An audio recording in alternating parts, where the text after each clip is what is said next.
to Everfree Radio Presents the episode reviews with me, your host, Brush and Bones, and today I'm here with Crescendo. Hello. Dusty Cat. Hello, hello. And Rainbow Plasma. Hey, what's up, guys? Yeah, we're going to have 4 people today because this was a pretty popular episode. People have a lot to say in this particular one.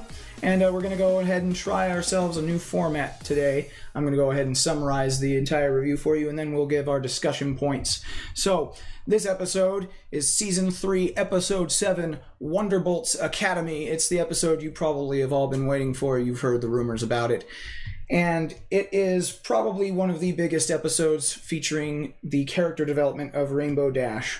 So, we start off with them waiting for some kind of letter outside of Rainbow Dash's house. Turns out she's waiting to see if she got her acceptance to Wonderbolt's Academy. She does. She goes off to Wonderbolt's Academy, which is run sort of like a military boot camp and is headed by Spitfire, who we all know and love, serving the role of drill instructor and grilling them like a true military training instructor should. Okay, and we get a few different characters we've seen before. Some of the background ponies are there, as well as a new character who is somewhat similar to Rainbow Dash as she was earlier on in previous seasons, the character Lightning Dust. What seems like it might play out as something of a rivalry turns out to come into a fast friendship, and throughout the various different trials we see that Rainbow Dash, while she is ready to become a Wonderbolt in her eyes and thinks of herself very highly in her skills, she's also still very cautious in what she does, and she's not as reckless as Lightning Dust proves to be, who is going so far as to make things dangerous to others and putting others' health and safety at risk. Bringing this up to Spitfire at the end of the episode, we get to see just how much Rainbow has developed as a character throughout these seasons and how much she has matured from what she used to be. And we are given a nice little insight into exactly what the Wonderbolts are looking for in their recruits. And we find that Rainbow Dash is one step closer to fulfilling the dream that she has had since we were first introduced to her. So, with all of that said, starting us off, got a few points here we've written down. We opened the episode focusing on Pinkie Pie, who was really more worried about the situation than Rainbow Dash was. What did you guys think of Pinkie Pie's antics throughout this episode? For Pinkie Pie throughout this episode, I think she was rather overdramatic, almost taking over Rarity's role of melodrama. It just strikes me as odd, considering if you think back to the Sonic Rainboom episode where Pinkie Pie, she was perfectly fine with Rainbow Dash going off to a competition then. I don't really see how it's much different now, despite being 6 more days. Well, I think it's because Pinkie Pie is assuming that Rainbow Dash is gone forever. She's going to become a Wonderbolt, she's not coming back. So that is more of what I feel is behind her whole breakdown, as it were.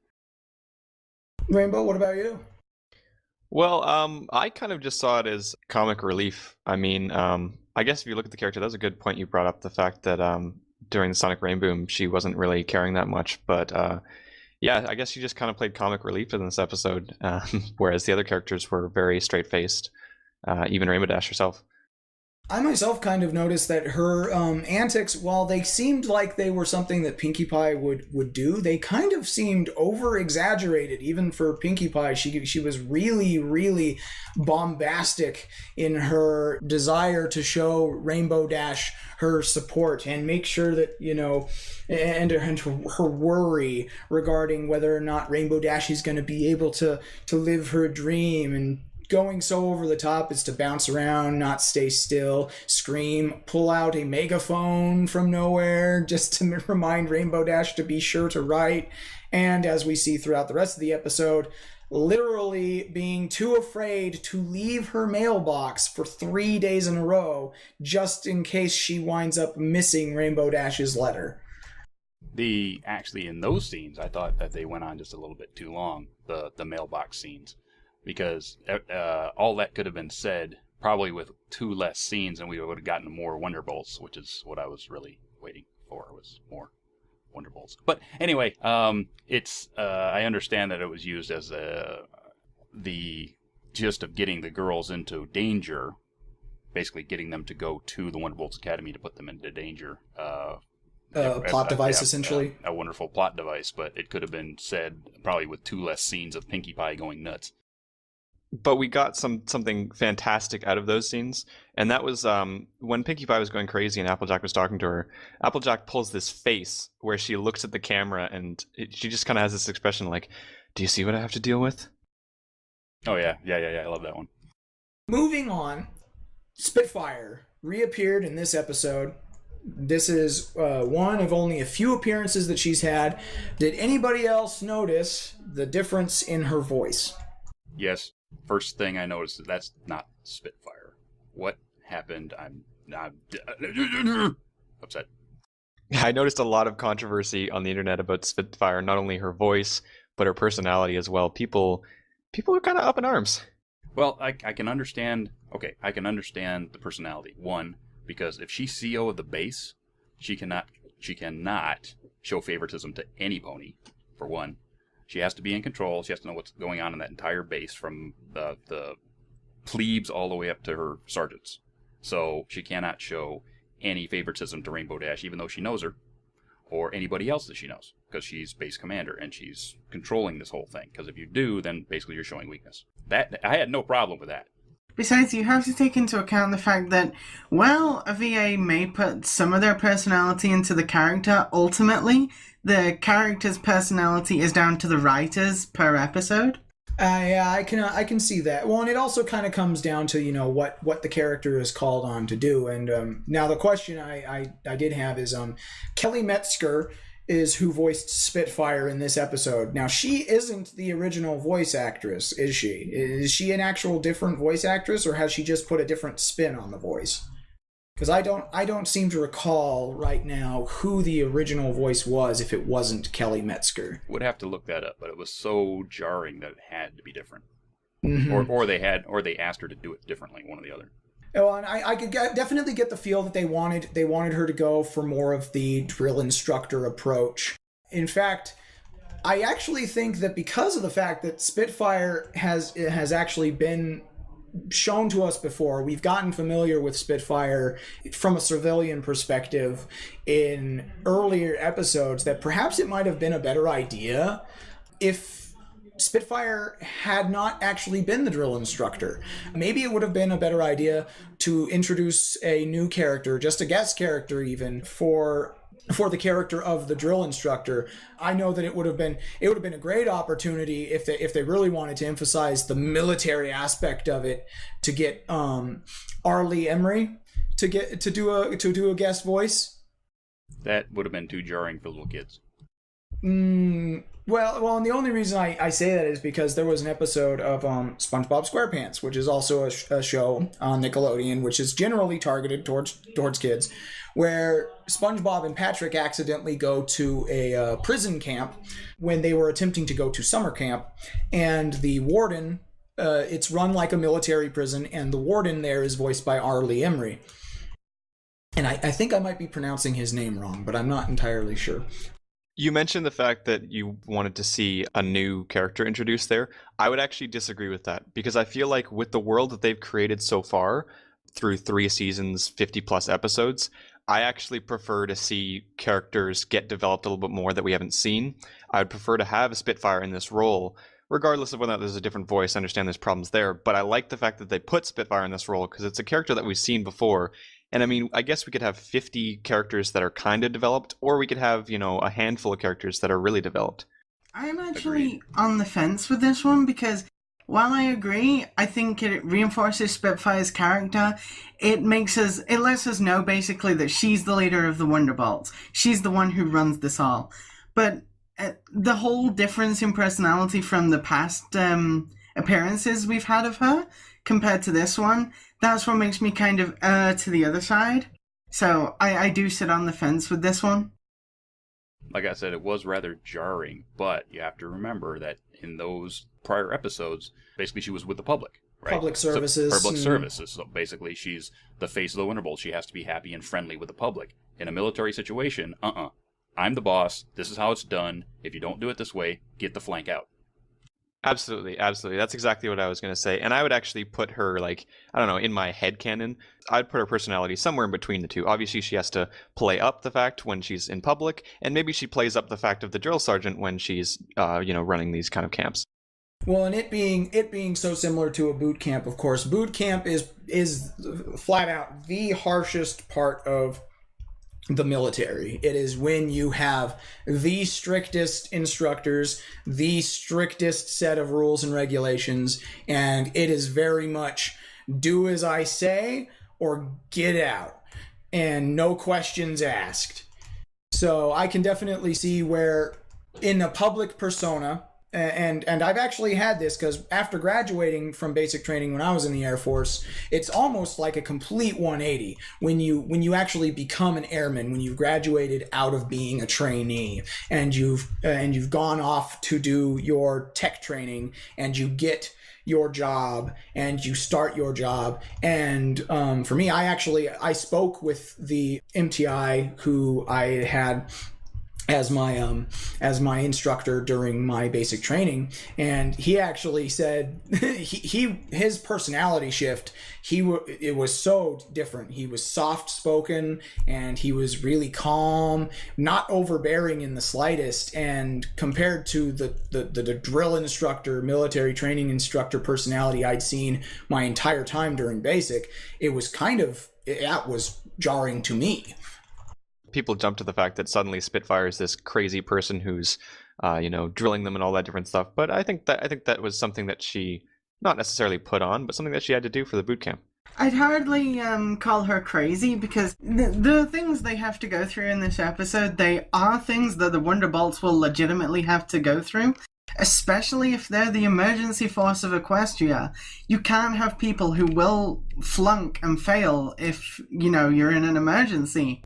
Sadly, like in the episode where Spike becomes a raging dragon because of his greed, they do, but it's exactly for that reason they do the training regimes like this.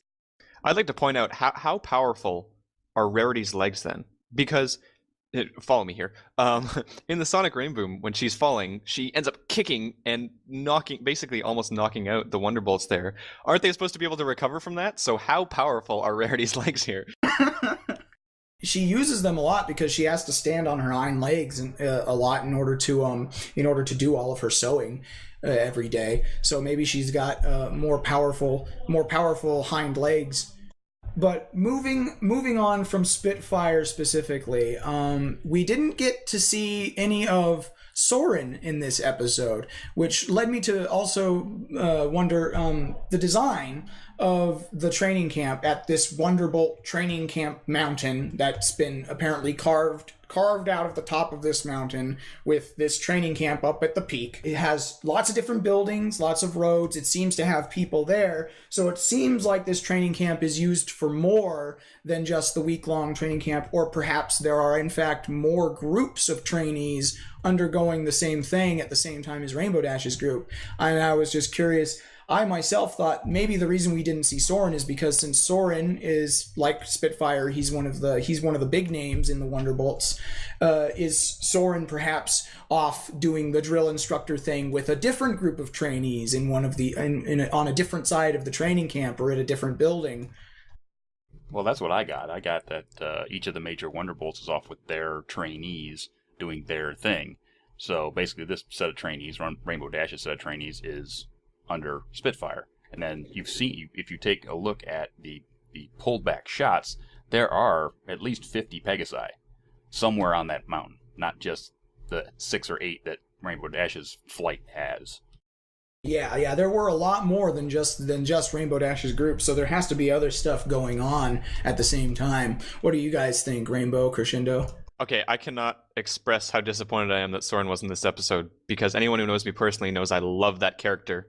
And it's because, well, I ship Rainbow Dash and Soren, but that's besides the point. I still love the character, and I cannot express how disappointed I was. I was like, Wonderbolt episode, yes, we'll get to see some more Soren, and no, not at all. Clearly, it's because while Rainbow Dash was going to the Wonderbolts Academy, Soren was going to the Pie Academy.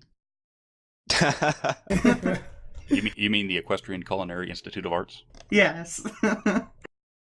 But honestly, I think the theory we have here is the most sound one.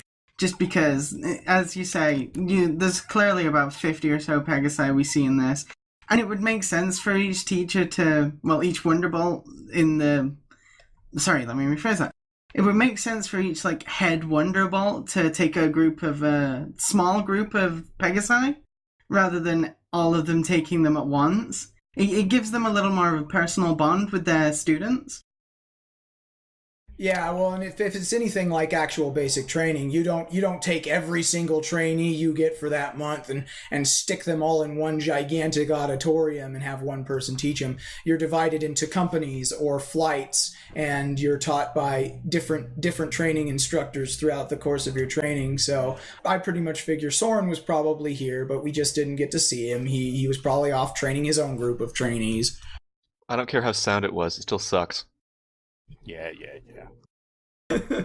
Okay, that brings us to the actual training portion and the introduction of new supporting character, Lightning Dust. Now, your initial reaction to Lightning Dust, before you really got any of the words out of her mouth or anything like that, when Lightning Dust first introduced herself to Spitfire, you saw what her personality was like, and you saw that she was pretty good. What was your initial reaction? My initial reaction was she's season 1 Rainbow Dash. Flat out, from the beginning. Trouble.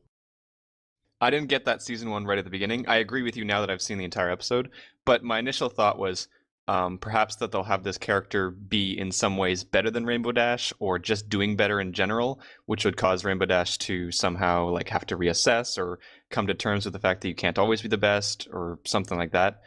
But yeah, after I saw the episode more, I would agree with Crescendo. It's season 1 Rainbow Dash. I was kind of in the same boat. The sort of season 1 Rainbow Dash vibe I kind of got from the way that she was sort of arrogantly saying let me show you what I've got, instead of just I'm gonna follow orders and show my stuff as it comes.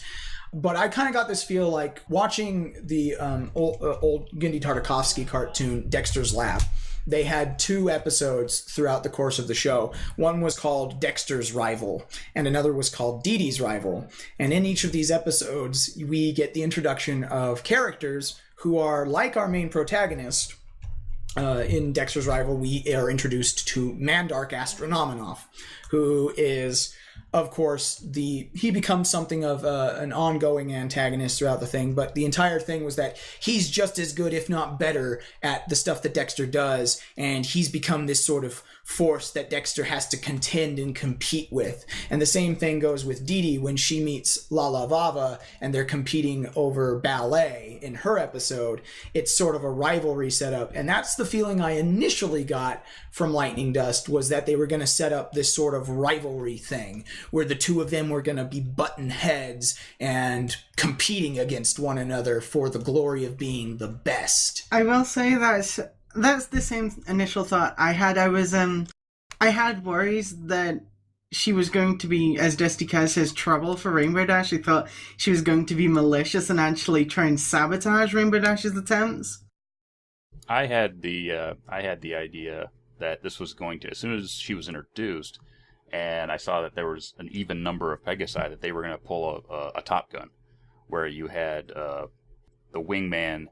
Well, in this they have the wing pony and the lead pony, but in the Top Gun movie, you had the flyer and the gunman, right? And basically, the gunman was trying to keep the flyer from going off, as it were, doing flybys of the tower or whatever you want to call it.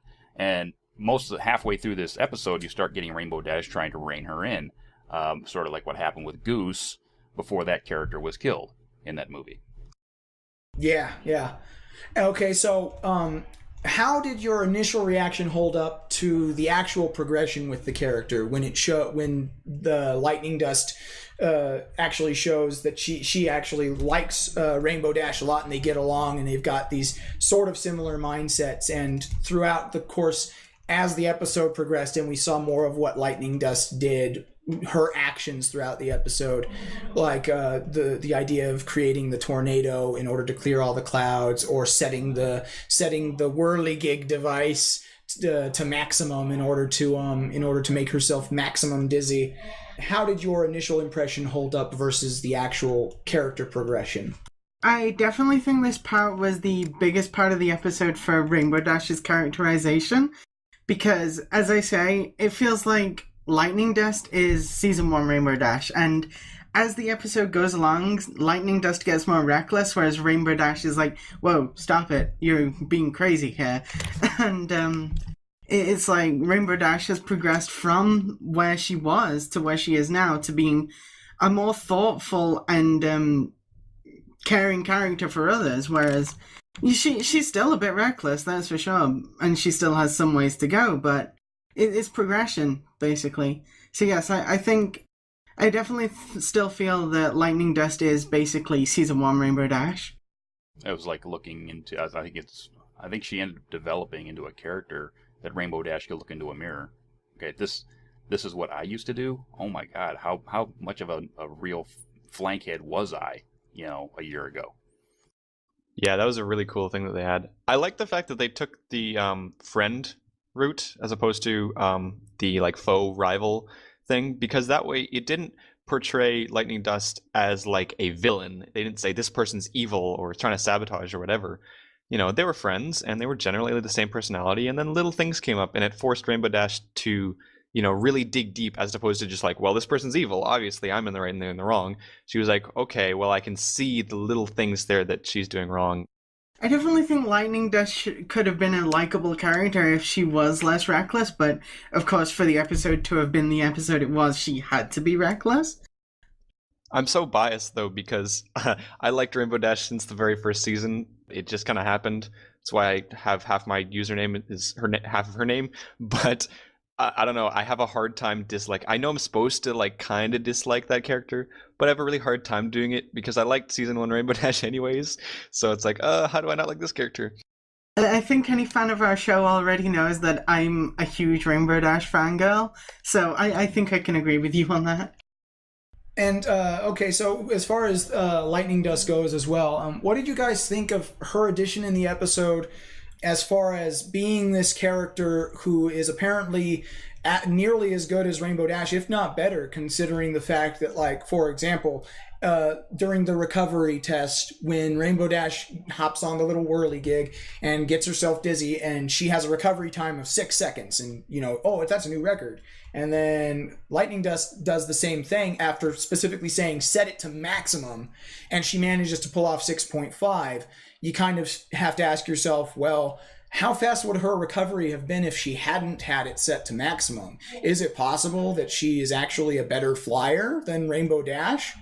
Can I interject here and just say that new Academy record was one of the only things I disliked about this episode? Just the simple mention, it's like, oh, you're breaking records. No, I would be okay with that if they mentioned it once or twice, but they mentioned it like 4 or 5 times in the episode. It's like, okay, yeah, I get it. You don't need to keep reinforcing that they've never seen something like that before. Yeah, I find that hard to believe, and I thought that it was really good to have another character that was near Rainbow Dash's level. Whether or not it was above or below, we can't really judge based on a 20-minute episode. But I like the fact that they kind of had that up there. It's like, Rainbow Dash is really good, and she's up at that level, but there's other people up there too. Yeah, indeed. And to continue on the point, what did you think of this character being introduced now, but with all of this potential and all of this talent, having not, and of course, aside from the obvious, from the technical or mechanical standpoints of making a television show, what do you think of the fact that this character wasn't present at something like the Best Young Flyer competition, which would have been a great opportunity to really show off her stuff? I think it's entirely possible that she just thought a day with the Wonderbolts won't do for me, that she figures she'll be scouted on her own, or she'll attend the academy and pass so easily that she doesn't need to spend a day with the Wonderbolts. Well, either that, or she just she had stage fright, sort of like Rainbow did. But Rainbow yeah, it's over. Possible. She could have had stage fright to the point of, well, I'm just going to continue practicing, and not go into a competition, because being an athlete myself, and once I got into the state high school football playoffs, I was a nervous wreck. I was a starter on my varsity football team, and we won our league, and we got into the playoffs for the first time in my school's history. And my school had been around for 80 years. And it's nerve-wracking. Freaking nerve-wracking when you go out on an AstroTurf field with 15,000 people when you're used to having 300 people show up at your high school game. Yeah. Mm-hmm. Overconfidence could easily mask the stage fright you could get from that, because that contest was basically the whole of Cloudsdale there watching, whereas what they're doing at the academy is just the 10 or so ponies they're training with. Here's something for thought. I mean, if you think about I'm not really sure how the timelines work exactly. That's not something I'm very versed in with this show. But, that was season 1 when that competition happened, and now we're in season 3. So if we estimate and say 2 years have gone by, what's there to say that Lightning Dust wasn't a good flyer, but maybe not up to the standard of going into this competition for best flyer? Maybe she was in the audience. Maybe a certain pony might have inspired her.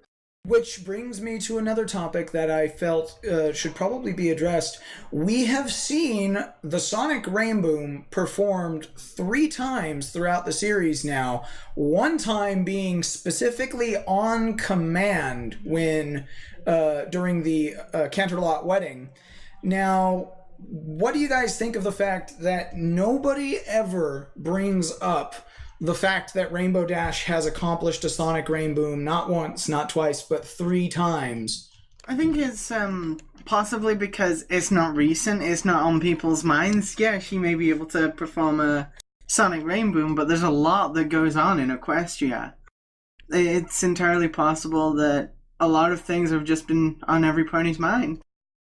Okay, what about you guys? I get what you mean. I totally get what you mean. And I disagree. I think that people would keep that in mind, but I think in terms of why people might not care as much is because the Sonic Rainboom might be down to speed, and Rainbow Dash might be the fastest flyer in Equestria, but there's a lot more to flying than just speed. I see. I agree with Rainbow. It's Rainbow Plasma. It's one of those things where, yeah, okay, you're fast, but can you change on a dime? Can you do loops? Can you do alien rolls? Can you do any of this stuff? And can you do it as a partner in a team? I see that you can do a Sonic Rainboom, but have you ever done a double inside-out loop? Exactly.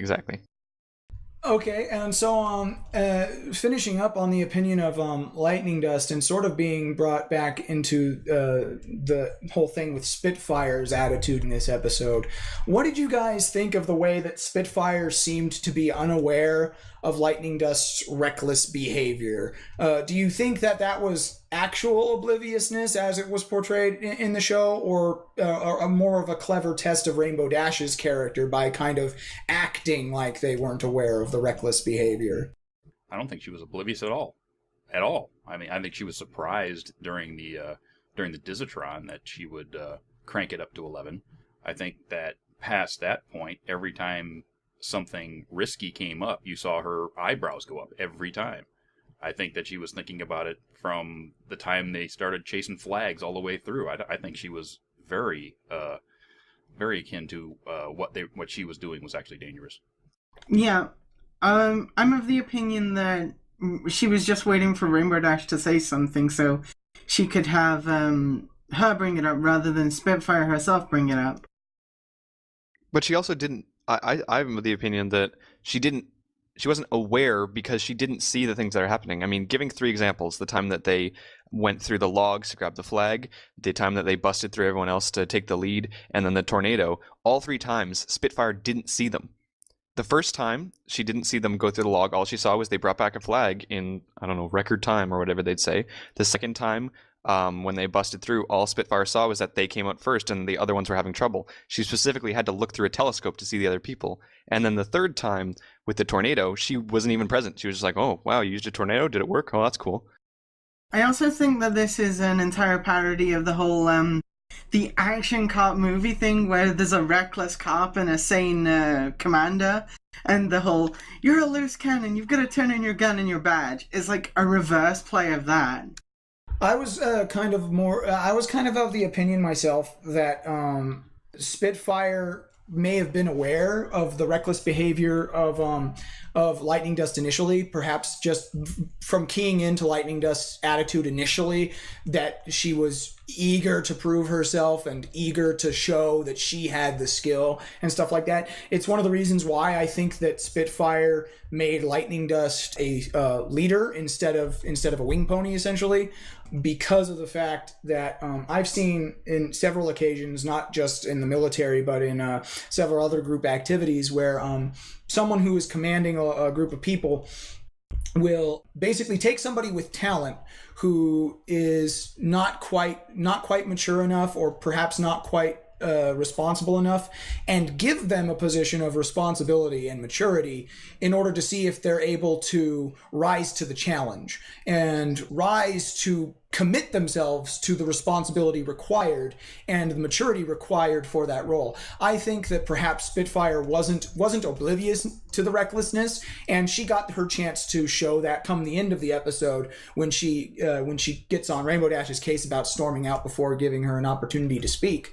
But I think that she was aware of the reckless behavior, but she gave Lightning Dust an opportunity to prove herself by making Lightning Dust a leader, and Lightning Dust wasted the opportunity by not rising to the challenge.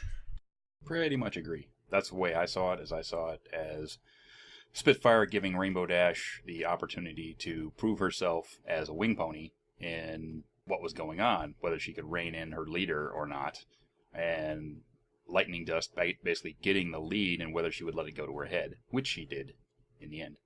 So just to kind of close it up, we're going to go back to the main six. We, of course, talked about Pinkie Pie's whole attitude on the entire thing, and the main six decided that the best way to cure Pinkie's fear of Rainbow Dash never coming back or forgetting them is to personally deliver a care package to the Academy. And so they hop in their hot air balloon with a box and they go off to go give her the package, which leads to them being put into danger when the tornado is used to clear the clouds, and they wind up having to be saved by the various people and also Rainbow Dash.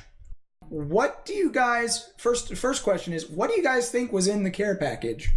Cupcakes, duh.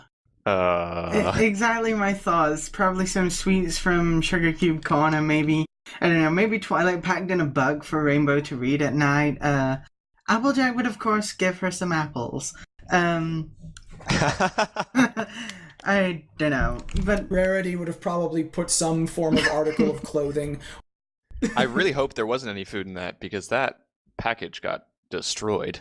If it really was anything like basic training, there was a habit that MTIs had, at least when I was in basic training, that what they would do first, because all of your mail is screened, of course, and they would gather all of your mail and they would call us in to the room, and then they would say your name and they'd hand you the letter. If you got a care package, though, they would open the care package.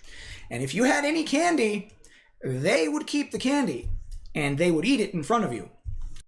So it's probably a good thing that they attempted to hand deliver her this care package, because if there was any cupcakes in there, or food, or candy, or sweets, Spitfire would have probably been opening it and eating it in front of Rainbow Dash. Actually, you know what? I just remembered this from earlier in the episode. I hope you don't mind if I go back. But talking about Pinkie Pie, did anybody else feel that crushing hug? Yes. Oh, yeah. You know, you could really... that's another good point as far as how far the animation has really come along. Does so well in getting minute details of the little things like that. You can really feel the agony. Yeah, I was going to say great sound design, because you could hear it and you could just feel it, and I felt like I was being crushed there. Yes, it was a very cringe-worthy moment, but good job on both the animation and the sound effects for that bit. I think it needed actually some crunching celery is what it needed right there. Oh, Crunching celery. So another really quick thing also is, you guys noticed that when the main six was put into danger as they were coming up and they were thrown out of the hot air balloon, anybody else notice that Fluttershy forgot that she has wings and can fly? Yeah. She frequently does that, though. I mean, she's done that, I think, at least once per season. But The thing about that whole scene, that whole little tornado. Okay, you're on a military base. Okay, with a bunch of Wonderbolts or ex-Wonderbolts or sergeants or basically the military, and as soon as it goes off, nobody does a thing. Yeah. Right? None of the other Pegasi go try to cut it down or take anything, and then it grabs civilians, wrecks their balloon, throws them over a cliff, and the only Wonderbolt or pseudo Wonderbolt that does anything is Rainbow Dash.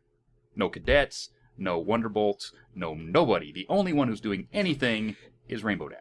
Well, and then Spitfire even, she sounds surprised when Rainbow Dash mentions the tornado. It's like, a tornado? Oh, did it work? And it's like, was nobody paying attention? Did you not see the tornado?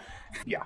That's kind of poor, it's really, really poor personnel management there. As CEO of the base, fail.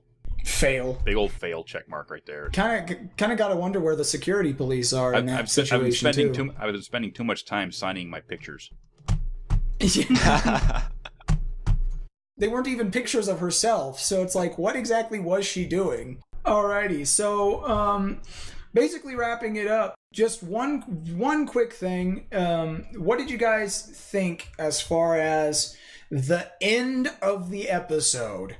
The end of the episode when we get Spitfire telling Rainbow Dash that she doesn't believe in and approve of the reckless behavior, that Rainbow Dash is leader material, and she tears the leader badge off of Lightning Dust, and we see Lightning Dust walk away, and then Rainbow Dash goes up with the other trainees, they give their salutes, and then we get the cut to credits. What did you guys think of that particular ending? Well, I felt that the ending could have gone one of two ways. One, Rainbow Dash could have left, and we could have revisited this storyline later in another episode, where basically she gets brought back, or Spitfire comes down to Ponyville later and apologizes for not seeing what was going on. But the ending that we did get, which is basically Spitfire coming up to her as like, okay, newbie, why didn't you give me an opportunity to basically, tell you what's going on? And then turns to Lightning Dust and rips her badge off. Now, the whole thing about this ending is like, it's just worming away in the back of my head. What happened to Lightning Dust? Was she kicked off the mountain? Was she put in the brig? Will she get a second chance? I mean, she's too good a flyer to basically just kick. Too good a flyer to basically just kick out. Okay, so yes, you made a mistake. Yes, maybe you'll learn from this. So will you make her, peel 1,000 potatoes and give her a second chance? Well, come on, give me some more here. Well, and if we're to go with the timeline, we're only probably about halfway through the training camp, probably day 4, maybe day 5, and it's supposed to be a 1 week long training camp. We cut at this particular point, and we don't get to see any of what else happens at the training camp. We actually still don't even know if by the end of the training camp, Rainbow Dash or anyone else has actually qualified, or if any of them are going to get the opportunity to become Wonderbolts. And that's awesome. You know why? You know why that's awesome? Because we get another Wonderbolts episode. Here's hoping, right? I'm gonna disagree with you. I'm predicting that they're not gonna come back to this other than like little shout outs to continuity. It was very open closure, this entire the ending. It's episodes like these. There are other episodes that close entire storylines and they're like, okay, the episode's done, we're done with this. It's episodes like these that make me wish that the show was more story arc driven. Well, it does have some story arc drive behind the episodic thing of the show. I mean, yes, the Hub wants episodic shows so they can show them in any order possible. It's easier to syndicate that way. But you have things like Luna holding up the Black Book in the premiere of Season 3. You've got little things going on in the background that tie together all the way through the season. Now, you've got, okay, what Bones brought up. Okay, we haven't seen the rest of the week. We don't find out if anybody actually made it onto the Wonderbolts. We don't even know if this has anything to do with going on to another camp, which is tougher to get into the Wonderbolts. So therefore, there's a story arc here that can be revisited as to what's going on. I mean, we can actually look at the scene in with Twilight and Rainbow Dash inside the library. Dash is in the background reading a book. Okay. You do get several of those small You get several of those small callbacks. little continuity callbacks. Well, guess what? I think we're going to have a bunch of small continuity callbacks in the background of episodes going forward with Rainbow Dash and the Wonderbolts. It's going to happen. Oh, for sure. I agree. That's what I was expecting to see. I just don't think there'll be a big continuity callback, like big enough to warrant an episode or anything like that. I'll bet you. It's still entirely possible, though. I mean, anything can be possible. We don't know the upcoming last few episodes. We only know a couple of synopses. And even then, it's majorly unknown what will happen in said episodes. It's still possible for us to get continuity from the older episodes that are mainly resolved, but still have a few loose threads, if you get what I mean. Yeah, I would probably say that I'm kind of lying somewhere in the middle here, and it's just because I think it could kind of go either way. I think that there is potential here for more related to the Wonderbolts in the future. Whether or not we're actually going to get it, I'm kind of iffy on, because to me, the ending kind of felt like one of those open endings that they did solely so that they won't have to drastically change the status quo. Because if Rainbow Dash was to become a Wonderbolt, or specifically go to an academy for training into the career of being a Wonderbolt, that would be a drastically life-changing event, and it would really alter the dynamic of the six main characters as we know it, because Rainbow Dash would be so involved with the Wonderbolt training. Well, I see in the future you're going to have maybe one episode where you have Rainbow Dash as a guest flyer, say in a Manhattan air show with the Wonderbolts. Basically, best young Wonderbolts trainees or something like that, so they can revisit it later. I really hope so, because that would be great. I think the Wonderbolts have been around long enough in this series that they're not just going to drop them at this point. They're not going to do it. They're not going to, okay, we're done with the Wonderbolts now, we're moving forward. Bull. We're going to have more Wonderbolts, trust me. I really hope so, because that would be great. I also think it's entirely possible that this could be like at the very end of My Little Pony, when they decide to finally close up the stories permanently, or at least for Generation 4, is that Rainbow Dash could finally actually become a Wonderbolt, and this could be like one of the very prelude episodes to it. It could be a long way off for all we know, but I think that's one of the major possibilities.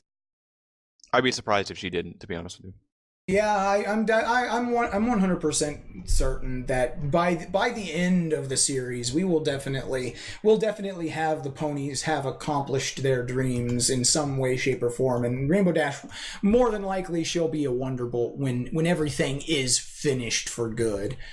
So, with all of that said, what would you give this episode on a scale from 1 to 5, 1 being the worst, Can I 5 actually, being sorry, the best? sorry to interrupt you. Can I actually bring up one more point? Because I know you want to wrap Go up ahead. here and No, we're go going a bit ahead. long. But there's something super important that was glazed over in the episode, but I thought was really important. Throughout this entire season, we've been told that there'll be an overarching storyline. It was obviously evident in the first few episodes. We got Luna with the Black Book. We got Twilight learning new magic. They mentioned this episode. Hey, do you want to come with me? Twilight's learning new magic. It was just thrown out there for half a second, completely ignored. But that's huge. Celestia has her working on new spells. That is huge. That's what the statement was. Yes, I remember that. And that actually it's subtle, but it is pretty big. So we'll hopefully we'll learn some more about what exactly Celestia has Twilight working on in the future. Maybe it has something to do with that black book that Luna pulled out in the season premiere. That Celestia is a sneaky one. You know, that's just a Kingdom checkbook. That's all it is. It's just a checkbook. Crystal Kingdom, check. Finally, bringing it around to the wrap-up, what was your opinion of the episode on a scale of 1 to 5, 1 being the worst, 5 being absolutely perfect? What did you think? I hate to throw out 5s willy-nilly, and it seems like I may have been doing that as of late, but honestly, I find it incredibly hard to find fault in this episode. It's an episode I've thoroughly enjoyed. It involves my favorite character getting brilliant characterization. The little bits here and there, it's just been an absolute amazing episode for me. and I don't think I could have enjoyed it more, and that's why I have to give it a 5. I will say this is my own opinion, and just I have reasons for holding it, but yeah, 5 from me. I give it 4 or 5, only because of military inaccuracies and the characterization of Spitfire being a little bit too majorly off from prior episodes. So it's just little things. Spitfire's voice being a bit off, the military inaccuracy stuff.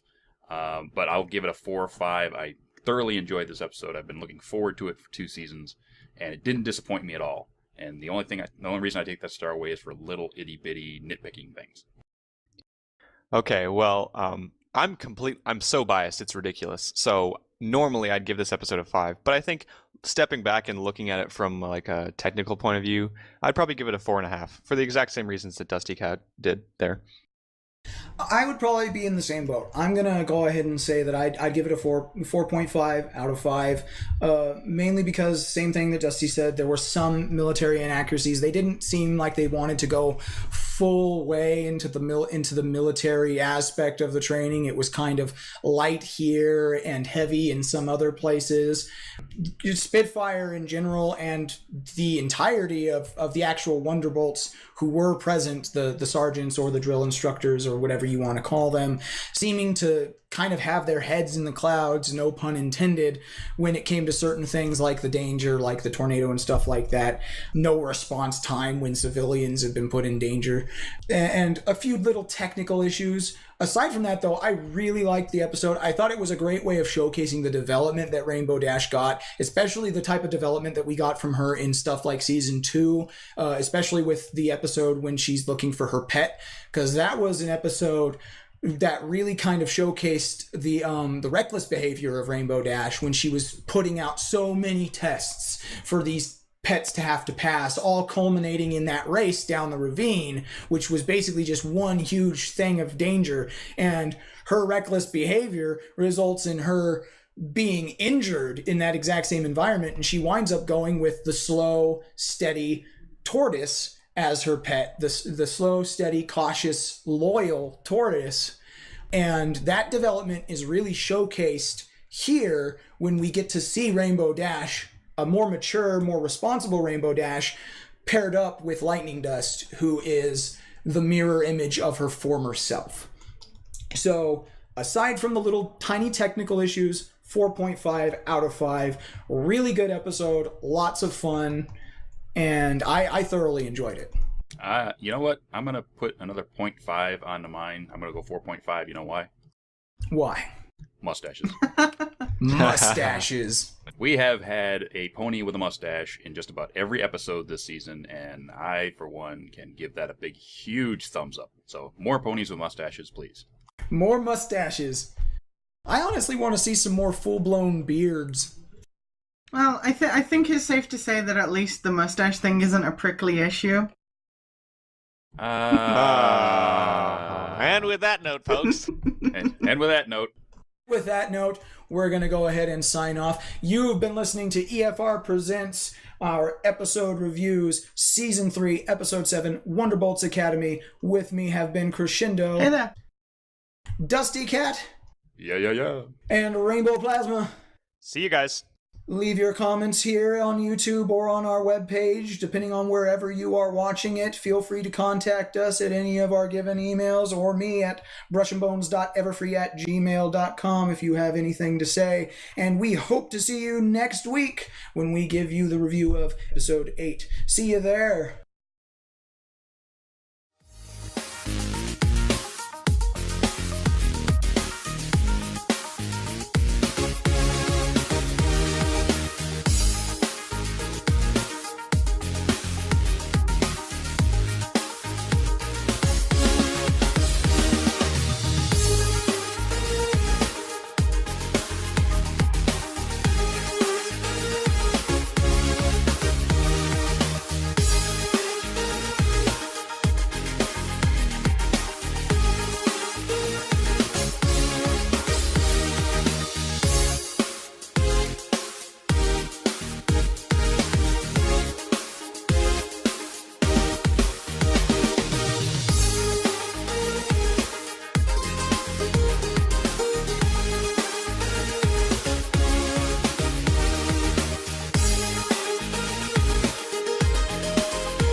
Considering, if you think back to the Sonic Rainboom episode where Pinkie Pie, she was perfectly fine with Rainbow Dash going off to a competition then. I don't really see how it's much different now, despite being 6 more days.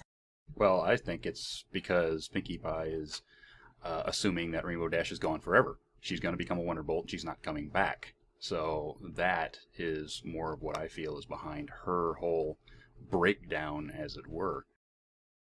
Rainbow, what about you? Well, I kind of just saw it as comic relief. I mean, I guess if you look at the character, that's a good point you brought up, the fact that during the Sonic Rainboom, she wasn't really caring that much. But yeah, I guess she just kind of played comic relief in this episode, whereas the other characters were very straight-faced, even Rainbow Dash herself. I myself kind of noticed that her antics, while they seemed like they were something that Pinkie Pie would do, they kind of seemed over-exaggerated. Even for Pinkie Pie, she was really, really bombastic in her desire to show Rainbow Dash her support and make sure that, you know, and her worry regarding whether or not Rainbow Dash is going to be able to live her dream, and going so over the top as to bounce around, not stay still, scream, pull out a megaphone from nowhere just to remind Rainbow Dash to be sure to write. And as we see throughout the rest of the episode, literally being too afraid to leave her mailbox for 3 days in a row just in case she winds up missing Rainbow Dash's letter. Actually in those, or anybody else that she knows, because she's base commander and she's controlling this whole thing. Because if you do, then basically you're showing weakness. That I had no problem with that. Besides, you have to take into account the fact that, while a VA may put some of their personality into the character, ultimately, the character's personality is down to the writers per episode. Yeah, I can see that. Well, and it also kind of comes down to, you know, what the character is called on to do. And now the question I did have is, Kelly Metzger is who voiced Spitfire in this episode. Now, she isn't the original voice actress, is she? Is she an actual different voice actress, or has she just put a different spin on the voice? Because I don't seem to recall right now who the original voice was if it wasn't Kelly Metzger. Would have to look that up, but it was so jarring that it had to be different. Mm-hmm. Or they asked her to do it differently, one or the other. Oh, and I could definitely get the feel that they wanted her to go for more of the drill instructor approach. In fact, I actually think that because of the fact that Spitfire has actually been shown to us before, we've gotten familiar with Spitfire from a civilian perspective in earlier episodes, that perhaps it might have been a better idea if Spitfire had not actually been the drill instructor. Maybe it would have been a better idea to introduce a new character, just a guest character even, for the character of the drill instructor.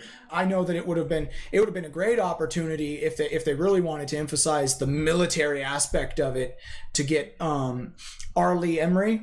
Tony's are there, as well as a new character who is somewhat similar to Rainbow Dash as she was earlier on in previous seasons, the character Lightning Dust. What seems like it might play out as something of a rivalry turns out to come into a fast friendship, and throughout the various different trials we see that Rainbow Dash, while she is ready to become a Wonderbolt in her eyes and thinks of herself very highly in her skills, she's also still very cautious in what she does, and she's not as reckless as Lightning Dust proves to be, who is going so far as to make things dangerous to others and putting others' health and safety at risk. Bringing this up to Spitfire at the end of the episode, we get to see just how much Rainbow has developed as a character throughout these seasons and how much she has matured from what she used to be.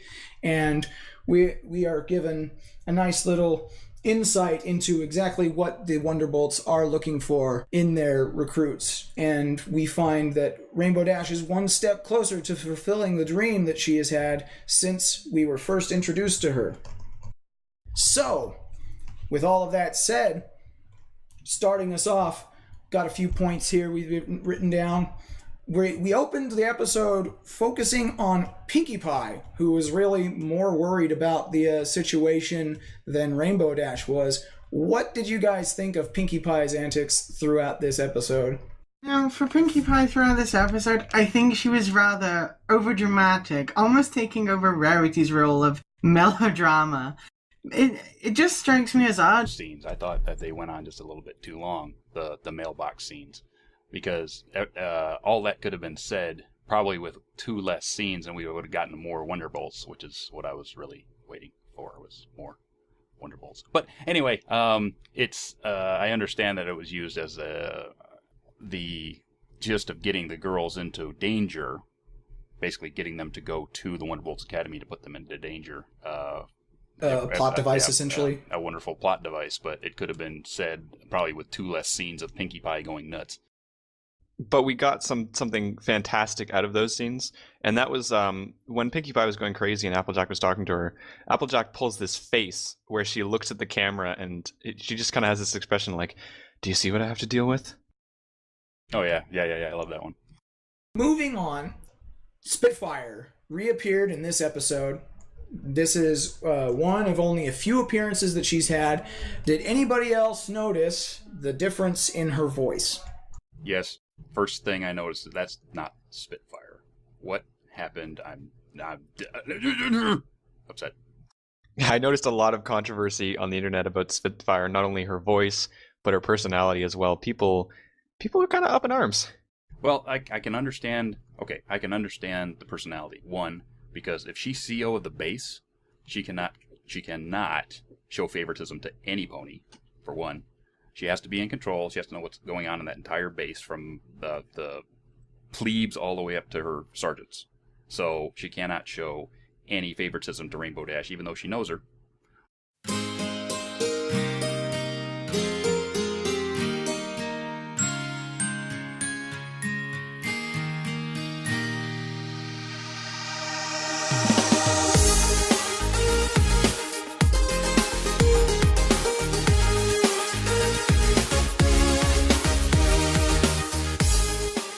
Welcome to Everfree Radio Presents the episode reviews with me, your host, Russian Bones, and today I'm here with Crescendo.